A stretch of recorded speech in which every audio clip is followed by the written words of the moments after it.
നമസ്കാരം, ജന്മഭൂമിയിലേക്ക് സ്വാഗതം. സംഭാൽ ജുമാ മസ്ജിദിൽ നടന്ന സർവേക്കിടെ അക്രമം അഴിച്ചുവിട്ട് തീവ്ര ഇസ്ലാമിസ്റ്റുകൾ പോലീസിന് നേരെ കല്ലെറിയാൻ തുടങ്ങിയതോടെ സംഭാലിൽ അക്രമം പൊട്ടിപ്പുറപ്പെട്ടത്. പ്രദേശത്ത് നിരവധി വാഹനങ്ങൾ കത്തിച്ചു. മണിക്കൂറുകളോളം കല്ലേറ് തുടർന്നു. ജനക്കൂട്ടത്തെ നിയന്ത്രിക്കാൻ പോലീസിന് കണ്ണീർ വാതകവും ലാത്തിചാർജും പ്രയോഗിക്കേണ്ടി വന്നു. രാവിലെ 6:30 ജില്ലാ മജിസ്ട്രേറ്റും പോലീസ് സൂപ്രണ്ടും ഉൾപ്പെടെയുള്ള സംഘം സർവേ നടത്താൻ പള്ളിയിലെത്തിയതോടെയാണ് പ്രശ്നങ്ങൾ ആരംഭിച്ചത്. 2000-ഓളം വരുന്ന മുസ്ലിങ്ങൾ പള്ളിക്ക് പുറത്ത് തടിച്ചുകൂടി സർവേ നിർത്തണമെന്ന് ആവശ്യപ്പെട്ടു. പോലീസ് ഇടപെടാൻ ശ്രമിച്ചപ്പോൾ ജനക്കൂട്ടം കല്ലെറിയാൻ തുടങ്ങി. തുടർന്ന് പോലീസ് അല്പസമയത്തേക്ക് പിൻവാങ്ങി. എന്നാൽ വീണ്ടും ഇസ്ലാമിസ്റ്റുകൾ അവരെ ആക്രമിക്കുകയായിരുന്നു. പരിക്കേറ്റവരിൽ SDM-ഉം SP-യും അടക്കമുണ്ട്. പോലീസിന്റെ നിരവധി വാഹനങ്ങൾ ഇസ്ലാമിസ്റ്റുകൾ കത്തിച്ചു. കൂടാതെ സമീപ പ്രദേശങ്ങളിൽ നിന്നുള്ള ഇസ്ലാമിസ്റ്റുകളും ജുമാ മസ്ജിദിലെത്തി അക്രമം അഴിച്ചുവിട്ടു. 20ഓളം പേരെ കസ്റ്റഡിയിലെടുത്തതായി പോലീസ് അറിയിച്ചു. സംഭവത്തിൽ 4 പേർ മരിക്കുകയും പോലീസുകാരടക്കം മുതിർന്ന ഉദ്യോഗസ്ഥർ ഉൾപ്പെടെ 2 ഡസനോളം പേർക്ക് പരിക്കേൽക്കുകയും ചെയ്തു. സർവേ തടയാൻ എത്തിയ യുവാക്കളാണ് സംഘർഷത്തിനിടെ കൊല്ലപ്പെട്ടത്. അക്രമി സംഘത്തിലുണ്ടായിരുന്ന നയീം, ബിലാൽ, അൻസാരി, നൌമാൻ, മുഹമ്മദ് കൈഫ് എന്നിവരാണ് മരിച്ചത്. അക്രമത്തിന് ഉത്തരവാദികളായവർക്കെതിരെ ദേശീയ സുരക്ഷാ നിയമം NSA ചുമത്തുമെന്ന് അധികൃതർ അറിയിച്ചു. മുൻകരുതലിന്റെ ഭാഗമായി ജില്ലയിലുടനീളം ഇന്റർനെറ്റ് സേവനങ്ങൾ ഒരു ദിവസത്തേക്ക് നിർത്തിവച്ചിരിക്കുകയാണ്. ക്രമസമാധാന പാലനത്തിനായി കൂടുതൽ പോലീസുകാരെ വിന്യസിച്ചിട്ടുണ്ടെന്ന് Sambhal police superintendent SP Krishnakumar Bishnoi പറഞ്ഞു. പോലീസ് PROയ്ക്ക് പരിക്കേറ്റതായി ആരോപിക്കപ്പെടുന്ന വെടിവെപ്പ് രാജ്യനിർമ്മിത ആയുധം ഉപയോഗിച്ചാണെന്നും അദ്ദേഹം വ്യക്തമാക്കി. കോടതി നിർദ്ദേശപ്രകാരം രാവിലെ 7-നും 11-നും ഇടയിലാണ് സർവേ നടത്തിയത്. വേണ്ടത്ര പോലീസിനെ വിന്യസിച്ചതോടെ നടപടികൾ ആദ്യം സമാധാനപരമായിരുന്നു.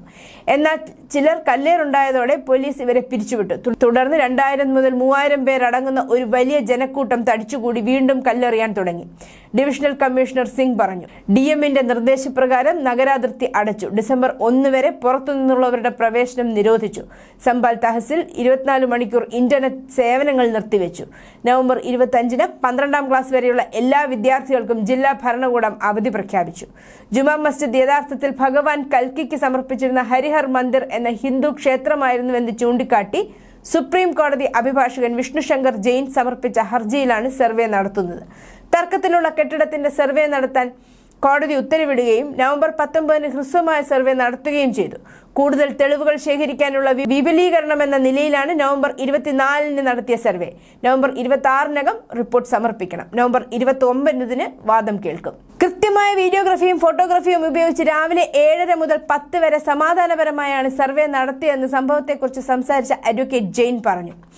ഇത് മുഗൾ സാമ്രാജ്യത്തിന്റെ കാലഘട്ടമല്ല. നിയമം കയ്യിലെടുക്കാൻ ശ്രമിക്കുന്നവർക്കെതിരെ കർശന നടപടിയുണ്ടാവും. സംഭവത്തെക്കുറിച്ച് സംസാരിച്ച ഭാരതീയ ജനതാ പാർട്ടി വക്താവ് രാകേഷ് ത്രിപാഠി പറഞ്ഞു. കോടതി ഉത്തരവുകളിൽ എതിർപ്പുണ്ടെങ്കിൽ അവർ ഉയർന്ന കോടതികളിൽ അപ്പീൽ നൽകണം. ചിലർക്ക് ഭരണഘടനയിലും ജുഡീഷ്യറിയിലും വിശ്വാസമില്ലെന്ന് തോന്നുന്നു. പക്ഷേ ജുഡീഷ്യൽ ഉത്തരവുകൾ ഉയർത്തിപ്പിടിക്കും, അദ്ദേഹം കൂട്ടിച്ചേർത്തു.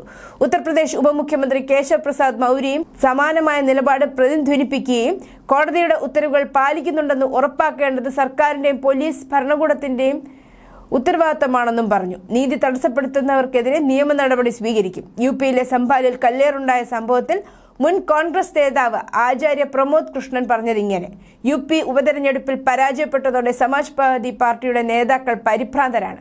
അവരാണ് സംഭാൽ ജില്ലയിലെ ആക്രമണത്തിന് പിന്നിൽ. ഞാൻ ആഗ്രഹിക്കുന്നു, ഇവിടെ അക്രമം അഴിച്ചുവിടാൻ ശ്രമിക്കുന്നവർക്കെതിരെ നടപടിയെടുക്കാൻ യോഗി ആദിത്യനാഥ് സർക്കാരിനോടും UP പോലീസിനോടും ഞാൻ അഭ്യർത്ഥിക്കുന്നു. News desk, Janmabhumi.